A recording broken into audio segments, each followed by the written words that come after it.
शब्द हैं, ज्ञाता, ज्ञान और ज्ञेय। 3 शब्द हैं, ज्ञाता, ज्ञान और ज्ञेय। इसमें से आपने एक शब्द सुना है, कौन सा? ज्ञान। कौन सा शब्द सुना है? ज्ञान। बोले ज्ञान बढ़ाओ, ज्ञान बढ़ाओ, ज्ञान बढ़ाओ, है ना? 2 शब्दों से परिचय मैं करवाती हूँ। ज्ञाता यानी मैं, ज्ञाता यानी मैं, यानी शरीर, आत्मा, मैं यानी आत्मा। ज्ञान किसके पास है? आत्मा के पास है। ज्ञेय यानी जानना, जिसको जान रहे हैं वो ज्ञेय, जिससे जान रहे हैं वो ज्ञान, और जो जान रहा है वो ज्ञाता। समझ में आया? आप आत्मा हैं, मुझे जान रहे हो, जान रहे। किससे जान रहे हो? ज्ञान से जान रहे हो। किसको जान रहे हो? मुझे जान रहे हो ना। इस समय आप किसको जान रहे हो? ज्ञान। प्रवचन सुन रहे हो तो प्रवचन जान रहे हो, ठीक है? तो ज्ञेय तो हो गई मैं, ज्ञाता है आप, और ज्ञान आपका। समझ में आया? ज्ञाता आप, ज्ञान आपका, और ज्ञेय हो गई मैं, मुझे जान रहे हो। ज्ञाता, ज्ञान और ज्ञेय। प्रमाता, प्रमाण और प्रमेय। प्रमाता यानी आत्मा, प्रमाण यानी ज्ञान, और प्रमेय यानी ज्ञेय। कर्ता, कर्म और क्रिया। कर्म, कर्ता और क्रिया। कर्म जिस पर काम हो रहा है, जिस पर काम हो रहा है। करण जिसके द्वारा हो रहा है। कर्ता, क्रिया जो कर रहा है, जिस क्रिया। ये शब्द समानार्थक हैं, है ना? मिलते जुलते हैं, लेकिन कहीं कुछ प्रयोग हो जाता है, कहीं कुछ प्रयोग हो जाता है, इसलिए सभी शब्दों को जानना जरूरी है ना? आध्यात्मिक ग्रंथों में इन शब्दों का प्रयोग आता है। आध्यात्मिक ग्रंथों में समय सार है, नियम सार है ना? ये सारे ग्रंथ जितने आत्मा, आध्यात्मिक यानी आत्मा, अधि यानी निकट, आत्मिक यानी आत्मा, जो आत्मा के निकट ले जाए वो अध्यात्म है। अध्यात्म किसे कहते हैं? जो आत्मा के निकट ले जाए, जो परमात्मा के निकट ले जाए वो भक्ति। समझ में आया? जो परमात्मा के निकट ले जाए वो भक्ति, और जो आत्मा के निकट ले जाए वो अध्यात्म है। और जो कभी बदलता नहीं है, जो हमेशा जैसा था वैसा है और वैसा ही रहेगा, उसका नाम है सिद्धांत। और जो परिवर्तन के साथ में, समय के साथ में बदलता रहता, उसका नाम है व्यवहार। समझ में आया कि नहीं आया? जैसे व्यवहार, आगम, सिद्धांत और अध्यात्म, इसको 4 अनुयोग में घटाओ तो व्यवहार यानी प्रथमानुयोग, आगम यानी चरणानुयोग, सिद्धांत यानी कर्मानुयोग, और अध्यात्म यानी द्रव्यानुयोग। थोड़ा समझ में आया? थोड़ा सा आप पहली बार सुन रहे हो इसलिए आपको कठिन लग रहा है, और जो काम बार बार करने लगो, जो बात बार बार सुनने लगो, वो फिर सरल लगने लगती है। पहली बार में कठिन लगती है, लेकिन जैसे जैसे अभ्यास करोगे तो सरल अपने आप हो जाती है। तो ज्ञाता, ज्ञान और ज्ञेय। ज्ञाता मैं, ज्ञान द्वारा, ज्ञेय जान रहा हूँ। मैं ज्ञान के द्वारा जानता हूँ। किसके द्वारा? ज्ञान के द्वारा। किसको जानता हूँ? अब इसमें अंतर है। किसको जानता हूँ, इसमें अंतर है। मैं अपने ज्ञान के द्वारा औरों को जानता हूँ। मैं अपने ज्ञान के द्वारा औरों को जानता हूँ। तो औरों के पास जो चीज़ होगी उसका सूक्ष्म अंश हमारे पास आएगा। कर्म आता है ना, कब आता है? जिस चीज़ से जुड़ोगे वैसा कर्म आएगा। पुद्गल से जुड़ोगे, अज्ञान आएगा। पुद्गल से अटैच होगे तो पुद्गल का जो अज्ञान है, अविद्या है, वो आएगी। जीव से जुड़ोगे, ज्ञान आएगा। खुद से जुड़ोगे, सुख आएगा। क्या? खुद से जुड़ोगे तो सुख आएगा और दूसरों से जुड़ोगे दुख आएगा। आप कहोगे नहीं नहीं, हमारे घर वाले हमें बहुत प्यार करते हैं, हमारी पत्नी हमें बहुत प्यार करती है, हमारे पति हमारे बहुत प्यार करते हैं, हमारे बच्चे हमें बहुत चाहते हैं, हमारे घर में तो बहुत सुख है, हम तो बहुत सुखी हैं। सुख की परिभाषा क्या है? कोई बता सकता है? जिसके घर में गाड़ी है, कोठी है, बंगला है, पैसा है, सोना चांदी है, अरे बोलिए ना, यही तो सुख की परिभाषा है। आजकल के बच्चों के लिए यही तो सुख है। टारगेट, गोल बनाओ, गोल अचीव करना है।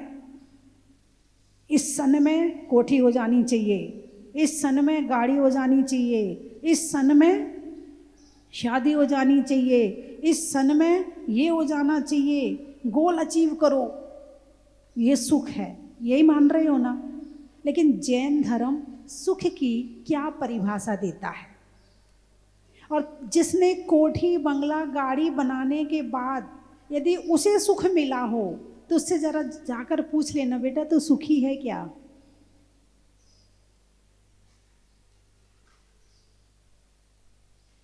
बोलिए ना। एक आदमी छोटी सी दुकान में गर्मी के दिनों की दोपहर में दुकान में सो गया, नींद आ गई। एक उसका मित्र जो पैसे वाला था वहाँ से निकला, अरे सो रहा है, दुकान का टाइम है, सो रहा है। वहाँ गया, बोले उठ। बोले क्या हुआ? तू सो रहा है? इधर से आदमी निकल रहे, ग्राहक जा रहे हैं, तू सो रहा है? तुझे देखकर तो ग्राहक लौट जाएगा। अरे वो थोड़ी देर को नींद आ गई तो मैं सो गया। अच्छा। बोले उठ, जाग, मेहनत कर। बोले क्या होगा? बोले एक दुकान की 2 दुकान कर। फिर बोले क्या होगा? बोले फिर एक फैक्ट्री खोल लेना। फिर क्या होगा? बोले कोठी बना लेना। बोले फिर क्या होगा? फिर उसमें एसी फर्नीचर वो कर लेना। फिर क्या होगा? गाड़ी ले आना। फिर क्या होगा? बोले फिर आराम से सो जाना।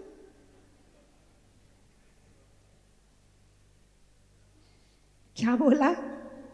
आराम से सो जाना। बोले पागल, इतना इकट्ठा करने के बाद नींद आए और ना आए इस बात की कोई गारंटी नहीं है। मैं अभी आराम से सो रहा हूं।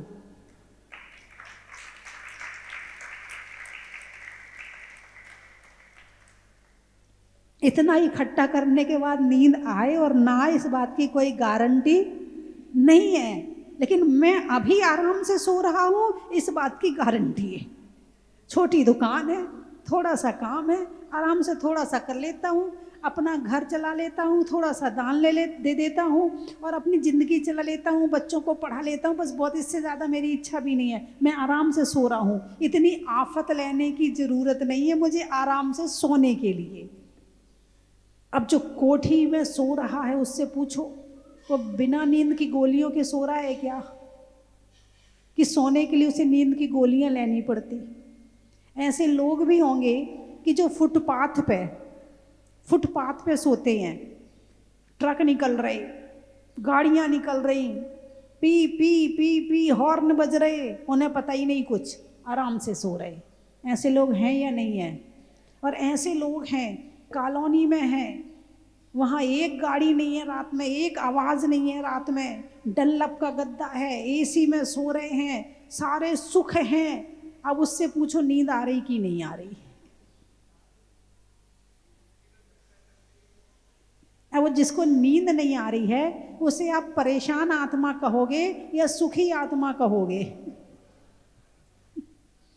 अरे बोलिए ना, परेशान आत्मा। तो जैन धर्म में जो सुख की परिभाषा दी है वो आकुलता रहित होना सुख है। आकुलता नहीं होनी चाहिए। आकुलता मतलब व्याकुलता, आकुलता होती ना, किसी भी चीज के लिए टेंशन, एकदम से उसके लिए सोचना, उसके लिए करना, उसके लिए, भले आप मान लो बारात आ गई, आपके बेटे की शादी है या बेटी की शादी है, आजकल तो बारात दोनों की जाती है, दोनों की बारात अपनी अपनी जगह से निकलती और एक जगह इकट्ठे हो जाते हैं, है ना? ऐसे होती ना शादियाँ, यहाँ भी होती हैं, जहाजपुर में भी होती है। मांगलिक भवन बना है ना, कल दिल्ली वाले आए थे, बोले माता जी हम तो अपने बेटे की शादी यहीं करेंगे। अच्छा भाई, हम सबको यहीं बुला लेंगे, एक तीर्थ करवाने का पुण्य मिल जाएगा। लोग तीर्थ यात्रा ले जाते हैं, ले जाते कि नहीं ले जाते? एक बस, बोले कहाँ ले जा रहे? बोले जहाजपुर जा रहे। क्या लेके जा रहे? बोले बस लेके जा रहे अपने, उनको तीर्थ यात्रा करवानी है ना? लेकिन हम जब यहाँ शादी करेंगे तो 500 आदमी अपने आप जहाजपुर में आ जाएगा, है? सबसे बड़ी बात, यहाँ जो आएगा वो भगवान का अभिषेक करेगा, पूजा करेगा, शांति धारा करेगा, यहाँ आएगा उसे भगवान के दर्शन मिलेंगे, उनका अतिशय मिलेगा, और यहाँ व्यसन से बचेंगे, उल्टे सीधे कामों से बचेंगे और शांति से। मैंने कहा बात तो तुम्हारी सही है। बोले इसलिए हम दिल्ली वाले और अजमेर वाले मिलके यहीं आ रहे हैं। अच्छा भाई, बहुत बढ़िया बात है। ये बनाया ही इसलिए है ताकि आप अन्य तरह के जो बुराइयां हैं उनसे बच सको और आपके यहाँ पर सही हो जाए। मान लो बारात आई है, तो बारात आने पर सुख मिलता है कि दुख मिलता है?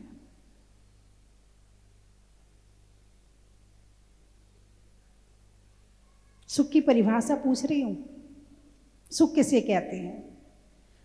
लड़की की शादी पक्की हो गई, लड़के की शादी पक्की हो गई, तो सुख मिला कि दुख मिला?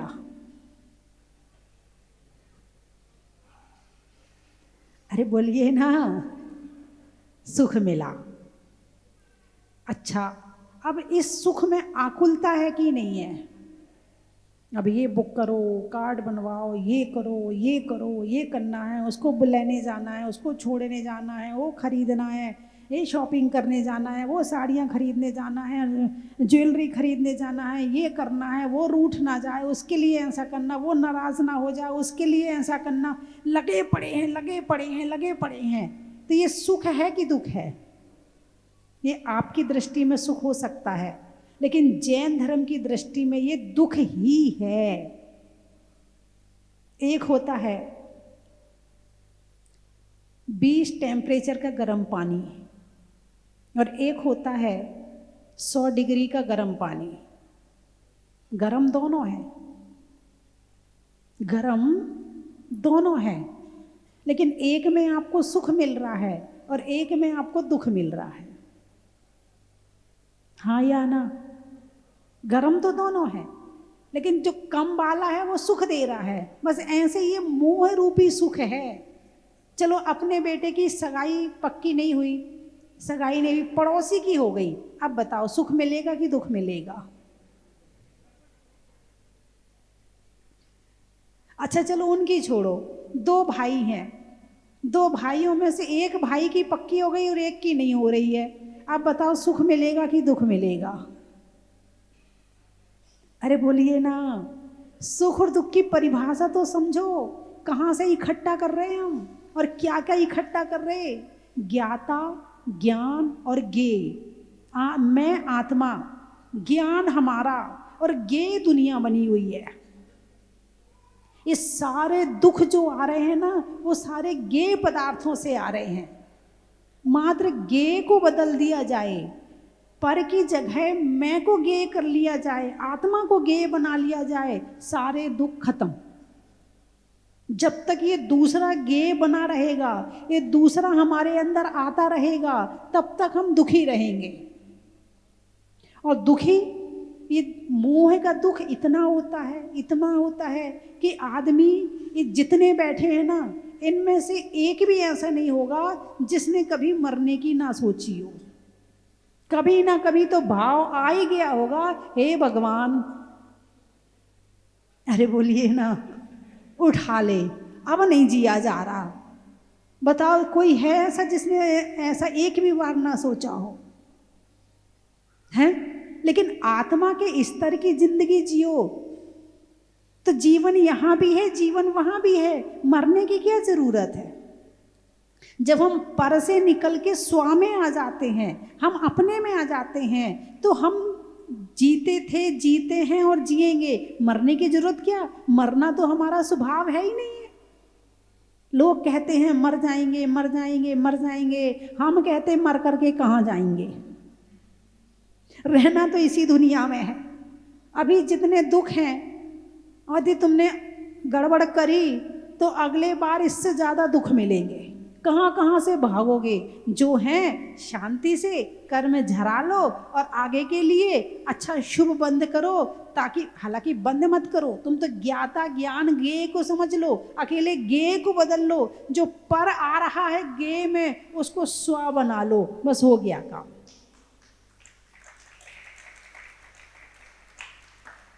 अभी कल एक डाइटिशियन आई थी,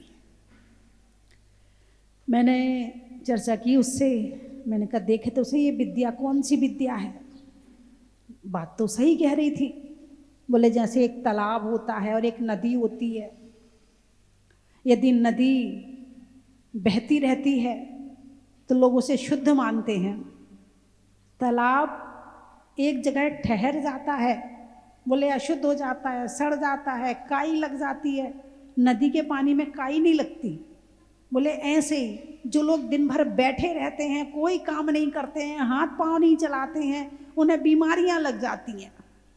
और जो लोग दिन भर बहते रहते हैं, काम करते रहते हैं, बोले वो स्वस्थ रहते हैं। और एक बात बताई उसने, बोले जब आदमी खुश होता है तो खाना, क्या खुश हुआ, चलो होटल चलते हैं, आज अच्छा लग रहा, आज चलो आज होटल में खाएंगे, ठीक है, खाना। शादी हुई,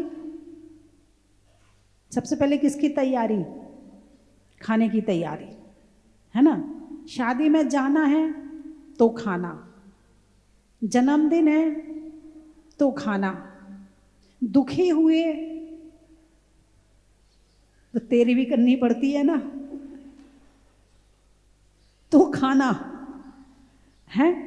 और उसने बहुत सारी बातें बताई कि यानी इंसान का जीवन केवल खाने पे आधारित है, वो पेट के स्तर पे जी रहा है बस। बोले 365 दिन में से कम 255 दिन उसने हिसाब निकाला था पूरा, कि एक महीने में इतने जन्मदिन आए, इतनी शादियां आए, इतनी कोई पार्टी आए, इतनी तुम होटल में जाओ, तो 200 दिन, कम से कम 255 दिन तुम बाहर का खाना खाते हो, कम से कम 255 दिन। चलो 255 नहीं तो 200 तो मान ही लो। अब 200 दिन तक जब तुम उल्टी सीधी चीजें खाओगे तो बीमार नहीं होगे तो और क्या होगा? खाना खाना खाना खाना, खुश हो गए तो खाना, दुखी हो गए तो खाना। जब कोई रूठ जाता है तो कैसे मनाते हो? अरे बोलिए ना, कोई रूठ जा, चल होटल चलते हैं, खुश, होटल के नाम पे खुश। यानी दुख में भी खाना, सुख में भी खाना, खाना ही खाना। सामान्य आदमी रहता ही नहीं है, पेट के स्तर पे जी रहा है। एक होता दिमाग के स्तर पे जीना और एक होता है पेट के स्तर पे जीना। तो ये संसार कौन से स्तर पे जी रहा है? पेट के स्तर पे से, यानी शरीर के नीचे वाले हिस्से से जी रहा है, और जीना चाहिए उसे ऊपर वाले हिस्से से। जब ऊपर वाले हिस्से से जिएगा तो सुखी रहेगा, और नीचे वाले हिस्से से जिएगा तो दुखी रहेगा। हार्ट कहाँ है, ऊपर या नीचे? ऊपर। दिमाग कहाँ है? टॉप फ्लोर पर है, सबसे ऊपर वाली मंजिल पे बैठा है। जैसे दीपक है, यदि उजाला सबको देना जमीन में रखोगे उजाला नहीं आएगा। कहाँ रखना पड़ता है? ऊपर रखना पड़ता। तुम अपने साधु संतों को कहाँ बिठाते हो? ऊपर बिठाते हो, है ना। तो जो ज्ञान के जितने काम हैं वो सारे ऊपर के हिस्से से होते हैं। यदि ऊपर के हिस्से से जियोगे तो सुखी रहोगे, और नीचे के हिस्से से जियोगे तो दुखी रहोगे। परवाही उस बच्ची की जिंदगी को खराब कर देती है, और एक माँ की सावधानी उसकी जिंदगी को भी अच्छा करती है, खुद की जिंदगी को भी अच्छा करती है, और सबके जीवन को अच्छा करती है। इसीलिए गर्भ के समय माँ को बहुत सावधान होना चाहिए। आपने देखा नहीं, जब पंचकल्याणक होते हैं, पंचकल्याणक में क्या 56 कुमारी देवियाँ आती हैं, है ना, 8 कुमारी देवियाँ आती हैं। वो क्या करती हैं? वो माता के मन को प्रसन्न रखती हैं। उनका काम केवल एक ही होता है कि भगवान की माता को प्रसन्न रखना, और जो 9 महीने तक प्रसन्न रहेगा उससे जो निर्माण होगा बच्चे का, वो सारी जिंदगी प्रसन्न रहेगा, और उसका नाम जो लेगा वो भी प्रसन्न रहेगा। अब अंदर ही अंदर बुरे विचार चले जा रहे, कह सकते नहीं, सह सकते नहीं, वो सारा बच्चे पर प्रभाव पड़ रहा है। उसका माइंड भी वैसा ही डेवलप होगा, उसका दिमाग भी वैसा ही डेवलप होगा, उसकी नसें, उसका शरीर वो वैसा ही बनेगा। अकेले भोजन असर नहीं करता, भोजन के साथ साथ विचार, अच्छे भोजन के साथ अच्छे विचार। अब माँ दिन भर सोएगी, आजकल तो हाँ बेड रेस्ट, क्या जैसे ही गर्भ में आया बेड रेस्ट इसलिए बताते हैं कि उसके शरीर में ताकत ही नहीं है गर्भ को धारण करने की। वो डाइटिंग कर करके अपने शरीर को इतना कमज़ोर कर लिया, अपनी शरीर की मशीनें इतनी कमज़ोर कर ली है कि वो गर्भ ठहरता नहीं है उसके। इसलिए फिर डॉक्टर को कहना पड़ता भैया बेड रेस्ट का, इसलिए कहना पड़ता। और पहले की महिलाएं तो 9 महीने तक काम करती थी, चक्की भी चलाती थी। हाँ, मतलब एक समय था उसके दौर तक चक्की भी चलाती थी, पानी भी भरती थी, सारे काम करती थी। तो बच्चा भी कैसा पैदा होता था? मेहनती, बलशाली, हैं। और अब सो के जो बच्चा पैदा हुआ वो भी आलसी, एक गिलास पानी मांगो तो एक गिलास पानी देने तैयार नहीं है वो, क्योंकि कैसे पैदा हुआ है? बेड रेस्ट से पैदा हुआ है, इसलिए वो भी रेस्ट पे ही रहता है। बात समझ में आई कि नहीं आई है? तो बंधुओं, बच्चों को दोष मत देना, बच्चे तुम्हारे हैं। तुमने जो दिया है वही तुम्हें वापस मिल रहा है। अब जो मिल रहा है वो शांति से लो, दुखी होकर मत लो। उसे प्यार से समझाओ, उसे प्यार से रखो। अब वो तुम्हारी बात डांट सुन के मानने वाला नहीं है, और ज़्यादा करोगे तो हो सकता है वो, बोलिए ना, आजकल के बच्चे आत्महत्या बहुत कर रहे हैं। क्यों कर रहे हैं? क्योंकि सहनशीलता नहीं है उनके अंदर में। पहले के बच्चे को तो माँ बाप कूट लेते थे, मारना नहीं, कूटना। हाँ, यहाँ राजस्थान में ये कहते कूट दे बोले, जैसे मिर्ची कूटते हैं, धनिया कूटते हैं, ऐसे इसको भी कूट दे, है। हाँ, पहले तो सब सहन हो जाता था, फिर भी कुछ गड़बड़ नहीं करते थे। आज तुम करके देखो, नहीं कर सकते हो, उनके अंदर सहनशीलता नहीं है। इसलिए समय बहुत बदल रहा है। समय के साथ आप लोग अपने आप को सावधानी से स्वयं का जीवन जिएं और अपने बच्चों को सिखाएं। ये मत सोचो कि बच्चा छोटा है, छोटा है, छोटा है। आज छोटा छोटा कह के तुमने सब गड़बड़ कर दिया उसका। चलिए अपनी बात पर आ जाएं। ज्ञाता, ज्ञान और ज्ञेय। डायरी मेरी, पेन मेरा, स्याही मेरी, एनर्जी मेरी, दिमाग मेरा और हिसाब दूसरों का।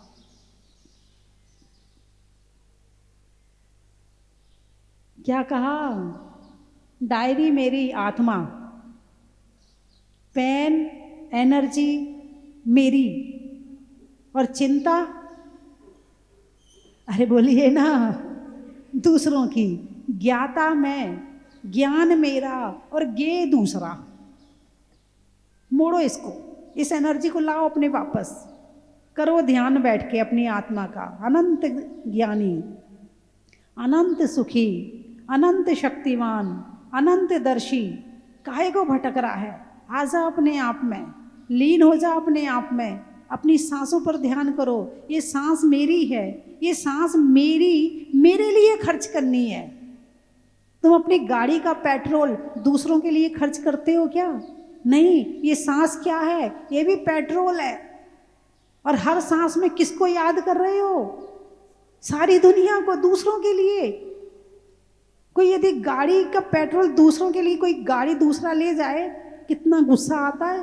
सारा फूंक देगा, सारा पेट्रोल खाली करके ले आएगा, फिर कह देगा भाई साहब गलती हो गई। अब ये गलती कौन कर रहा है? गाड़ी तुम्हारी, पेट्रोल तुम्हारा, और फूंक रहे तुम दूसरों के लिए। अरे बोलिए ना, हाँ या ना? है गाड़ी मेरी, पेट्रोल मेरा, खर्च मैं अपने लिए करूंगा। यदि इतना ज्ञान आ जाए तो धर्म में मन लग जाए, प्रभु भक्ति में मन लग जाए, स्वाध्याय में मन लग जाए, वैयावृत्ति में मन लग जाए, सेवा में मन लग जाए। ये ज्ञान नहीं है, इसलिए केवल दूसरों के लिए सारी जिंदगी, अपने जीवन को खत्म ही कर रहे हैं। जितनी सांसें खत्म हुई दूसरों के लिए उतनी खत्म, और जितनी अपने लिए जिए वो सार्थक। अरे बोलिए ना, बात समझ में आई कि नहीं आई? हाँ माता जी, ऐसी बातें सुनने को कम मिलती हैं। हाँ, ये तो आपने अच्छा हुआ बता दिया। अब बता तो दिया, लेकिन यहाँ से बाहर जाते ही साफ हो जाएगी। इसको दोबारा सुन लेना ताकि दोबारा याद आ जाए। एक प्रवचन को 2 बार सुना करो, कम से कम 2 बार सुनोगे तो कुछ तो अंदर जाएगा। और कभी दोबारा मन करे तो मोबाइल में दोबारा फिर रिपीट कर लिया करो, दोबारा सुनो, हर बार नया मिलेगा। क्योंकि एक बार में सारा अंदर नहीं घुसता है, इसलिए एक प्रवचन को 4 बार भी सुनोगे तो कुछ ना कुछ नया मिलेगा, है ना? चलिए, मैं 3 चीज़ें बोल रही, आपको कहना बड़ा ही महत्व है। घर में माता का, बरसात में छाता का, और हमारी आत्मा में ज्ञाता का बड़ा ही महत्व है। भोजन में, रहने में मकान का, शरीर में कान का, और हमारे अपने ज्ञान का बड़ा ही महत्व है। पर्वत पर झरने का, कर्म के हरने का, और अपनी शक्ति को दूसरों के लिए कम खर्च करने का बड़ा ही महत्व है। अभी रोक तो नहीं सकते हो, मगर कम कर सकते हो, है ना? हिंदी में मात्रा का, स्कूल में छात्रा का, आज आपकी जहाजपुर की यात्रा का बड़ा ही महत्व है। कहाँ कहाँ से आए? गुड़गांव। नदी में नाव का, होने में अच्छे स्वभाव का, और आने वालों में गुड़गांव का बड़ा ही महत्व है। झुमरी तलैया, तो झुमरी तलैया का बता देती हूँ ना। घर में मैया का, नहीं करने में दैया दैया का, कहते ना हाय हाय दैया, नहीं करने में दैया दैया का, और आने वालों में झुमरी तलैया का बड़ा ही महत्व है। घर में दादा का, करने में वादा का, और आने वालों में खोट खावदा का बड़ा ही महत्व है। महिलाओं में कड़ा का, भोजन में बड़ा का, आने वालों में भीलवाड़ा का बड़ा ही महत्व है। जंगल में शेर का, फलों में बेर का, आने वालों में पंडेर का बड़ा ही महत्व है। क्रेंचों में बिल्ली का, डंडा में गिल्ली का, आने वालों में दिल्ली का बड़ा ही महत्व है। नवादा, अच्छा बहुत बढ़िया। नवादा गांव तो तीर्थ है अपना। आप नवादा जी से आई हो, वहीं रहती हो? अच्छा। करने में अच्छे वादा का, बुरे नहीं, करने में अच्छे वादा का, नदियों में नर्मदा का, और आने वालों में नवादा का बड़ा ही महत्व है। खेकड़ा, हाँ खेकड़ा। गिनने में सैकड़ा का, गिनने में सैकड़ा का, पानी में केकड़ा का और आने वालों में खेकड़ा का। बड़ा ही महत्व है। महीनों में मई का, रजाई में रुई का और आने वालों में मुंबई का। बड़ा ही महत्व है। बांसवाड़ा, दीमापुर, गाने में सुर का, नृत्य में नुपुर का, आने वालों में दीमापुर का। बड़ा ही महत्व है।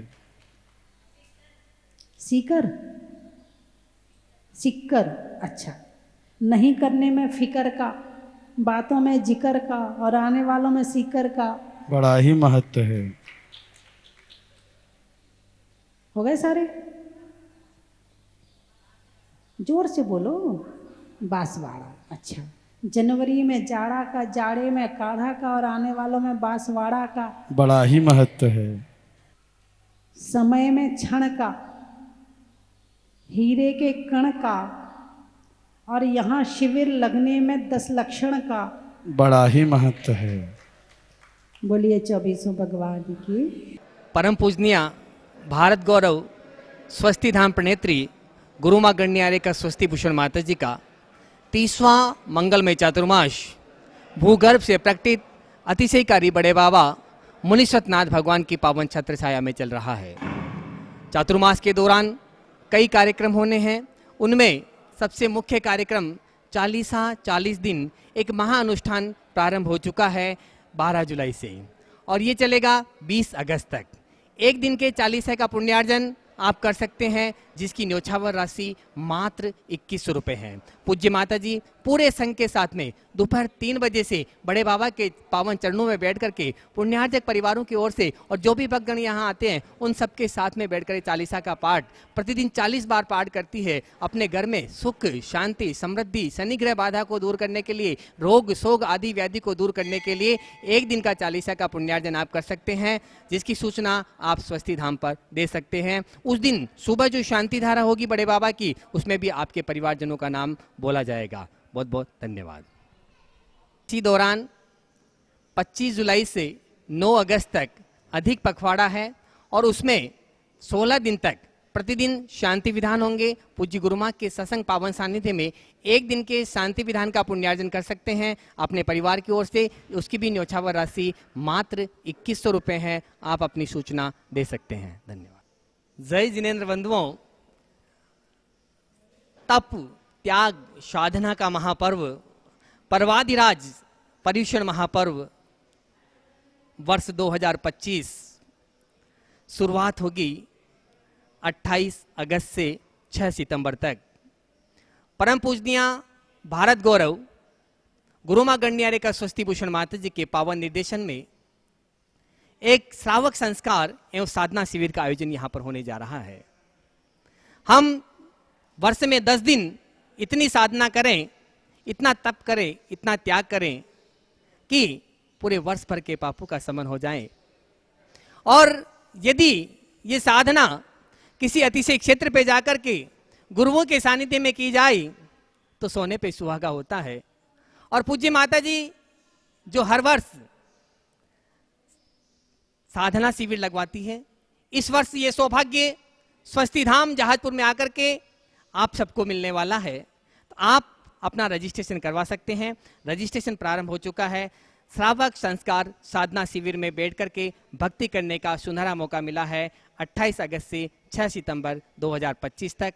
आप अपनी रजिस्ट्रेशन की सूचना स्वस्ति धाम कार्यालय में दे सकते हैं। धन्यवाद।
कंचन की थाल को सजाओ रे आज, रत्नों की थाल को भर लाओ रे आज।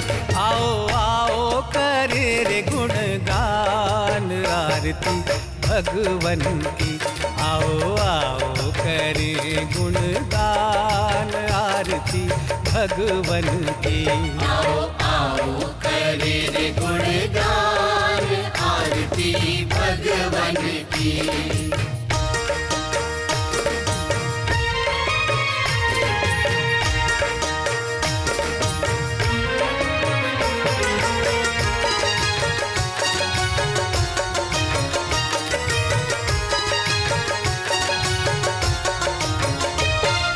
पिता सुमित्र के राज दुलारे, माँ पद्मा जी के नैनों के तारे।